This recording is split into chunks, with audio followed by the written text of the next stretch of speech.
ব্যাপক যানজটে দীর্ঘক্ষণ আটকা পড়ে চরম ভোগান্তির শিকার হলেন সাধারণ মানুষ থেকে শুরু করে বিভিন্ন যানবাহন চালকরা।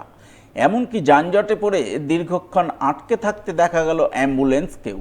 অথচ যানজটময় পরিস্থিতির সময় ঘটনাস্থলে দেখা মিলল না ট্রাফিক পুলিশ কিংবা সিভিক ভলান্টিয়ারের। জানিয়ে একরাশ ক্ষোভ প্রকাশ করলেন যানজটে আটকে থাকা বিভিন্ন যানবাহন চালকরা। যানজটে আটকে পড়া যানবাহন চালকদের অভিযোগ, মঙ্গলবারই এফসিআই গোডাউন সংলগ্ন এই রাজ্য সড়কে যানজট সমস্যা প্রায় নিত্যদিনের ঘটনা হয়ে দাঁড়িয়েছে। মাঝ রাস্তায় আড়াআড়িভাবে এফসিআই গোডাউনে লরি ঢোকার কারণে এই যানজট সমস্যা তৈরি হয়। অথচ যানজট নিয়ন্ত্রণে পুলিশের তরফে কোনো ব্যবস্থা নেওয়া হচ্ছে না। এই বিষয়ে প্রশাসনের নজর দেওয়া উচিত। রাস্তা জ্যাম হচ্ছে, গাড়ি বড় গাড়িগুলো সব জোর জবরদস্তি গাড়ি ঢুকাচ্ছে। আচ্ছা, পিছনে অ্যাম্বুলেন্স দাঁড়িয়ে আছে, তবুও কেউ ক্লিয়ার করছে না, পুলিশকেও দেখতে পাচ্ছি না।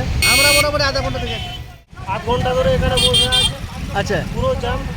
রাস্তাঘাট থেকে প্রশাসনের কোনো উদ্যোগ নাই, যাচ্ছে তাই করছে।